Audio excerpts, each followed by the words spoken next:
मोगला किसी व्यक्ति का नाम नहीं है, यह प्रेम का प्रतीक है। मोह माया का नाम है। हम हैं, आप हैं, मेरे लिए तो कभी भूलने वाली घटना नहीं है।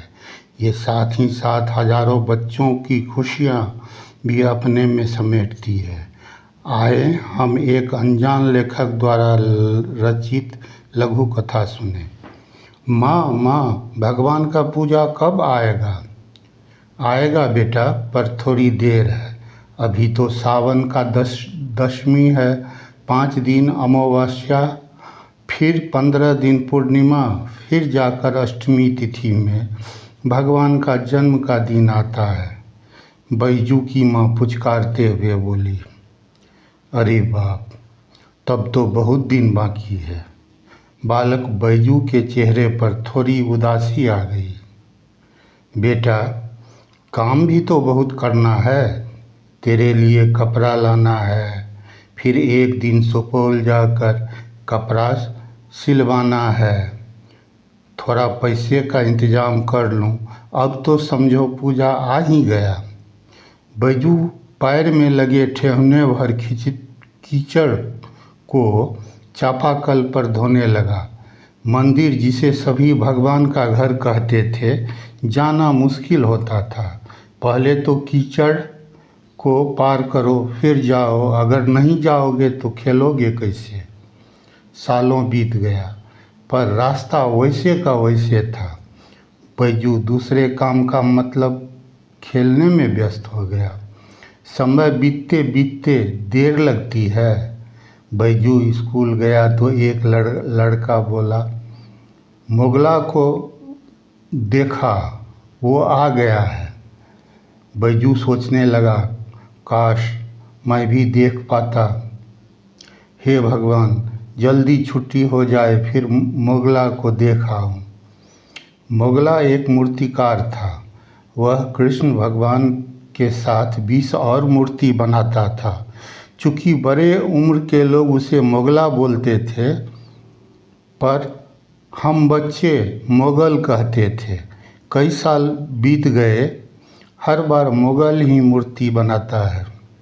स्कूल से छुट्टी होते ही बैजू भगवान के घर देख आया, पर मोगला न था। केवल नार और पुआल का 2-2 बोझा रखा हुआ था। फिर भी बैजू समझ गया कि मोगल आ गया है। मोगला बड़ा ही सहृदय तथा बच्चों की बेतुकी बातों पर भी सरल सा जवाब देता। बच्चे भी समझ जाते। मोगल को लगता सभी उसके ही बच्चे हैं। उसकी आंखों में सदा प्यार होता। दूसरे दिन सुबह और शाम बच्चों की भीड़ बीच में मोगल नार को कलकतिया रस्सी से पुतला के आकार में सृजित कर रहा होता। स्कूल में खाली समय में ये चर्चा होती कि कितने भगवान का पुतला बन गया। आज कुम्हरा मिट्टी भी गिर गया। 20 का 20 पुतला बन गया है। कल से पुतले पर मिट्टी लगेगा। हो गया चौपट। बैजू कैसे देखेगा? उसका तो स्कूल है। खैर, कोई बात नहीं, सुबह और शाम समय मिल ही जाएगा। स्कूल से लौटते ही किताबों का झोला फेंक भगवान का घर हो लिया। माँ चिल्लाते रह गई, खाना खा लो, फिर जाना। कौन सुनता है? मोगल जतन से मिट्टी की लेई पुतले पर लगाते जाता। मोगल कब तक मिट्टी पुतले पर लग जाएगा? बाबू, समय तो लगेगा ही। फिर मिट्टी का सूखना, दोबारा तिबारा मिट्टी लगाना होता है। आप सीखोगे बाबू?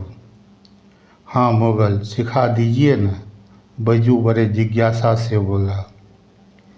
नहीं बाबू, आप पढ़ो, बड़े बाबू बनो, फिर हम तो हैं ना, भगवान की मूर्ति बना दिया करेंगे।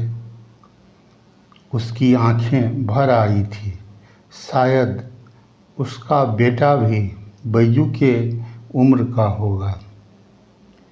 बैजू किसी से सुना था कि उसका एक बेटा नाम किशन था, जवान होकर मृत्यु को प्राप्त कर गया। मिट्टी लग चुका था, पर सूखने पर मूर्ति जगह जगह फट गई थी, जिसे सूती कपड़ा में लेई बनाकर मरम्मत किया जा रहा था। अभी तो केवल मिट्टी लगा है, फिर भी कितना सुंदर दिख रहा है। मूर्ति के सिर के लिए मुगल सांचा लाया है। छोटे बड़े सभी आकार के सिर भी बन गया है।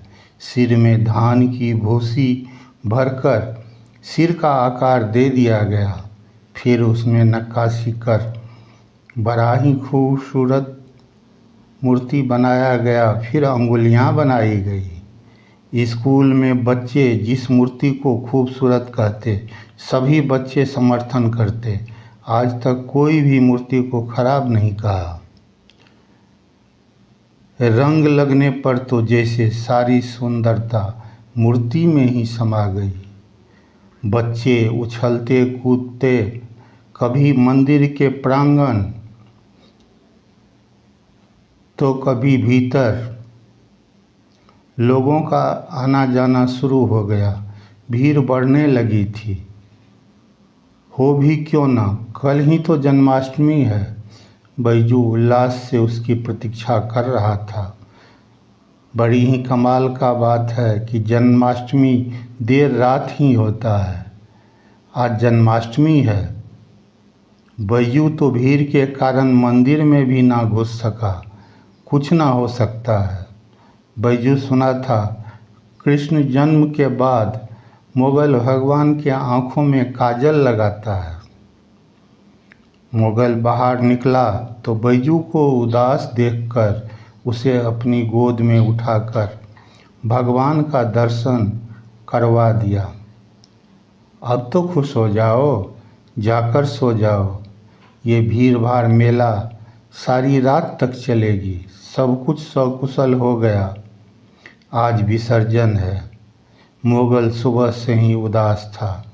मूर्ति को मंदिर के प्रांगण में लाते ही मुगल के आंखों से अविरल आंसू जा रहे थे, पर भला उस पर कौन निगाह रखता। उसका दुख किसी को पता नहीं था। ठीक इसी तरह तो उसका किशन उसे छोड़कर चला गया था।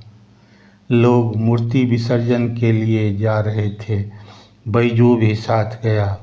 वापस आने पर मुगल को मंदिर में निढाल सा मंदिर के फर्श पर पड़ा पाया, आंखें बंद, आंसू ढुलक कर मंदिर के मिट्टी वाले फर्श पर फैले थे। बैजू पूछा, मुगल चाचा क्या हुआ? मेरा किशन चला गया। बोलते भी मुगल की आंखें बंद ही थी। बैजू बच्चा थोड़ी देर में चला गया। विसर्जन के दिन भी मेला लगता है। बहुत सारे प्रोग्राम होते हैं। देर रात बैजू फिर मंदिर गया। मुगल उसी तरह सोया था, पर इस समय वह नींद में था। फिर सुबह जाने पर मुगल नहीं था। सुना अपना मेहताना भी नहीं लिया। 10-20 दिन बाद आएगा, ले जाएगा। बैजू को आज भी मुगल की याद आती है। मुगल उसके दिल में बसा है। कहानी समाप्त हुई।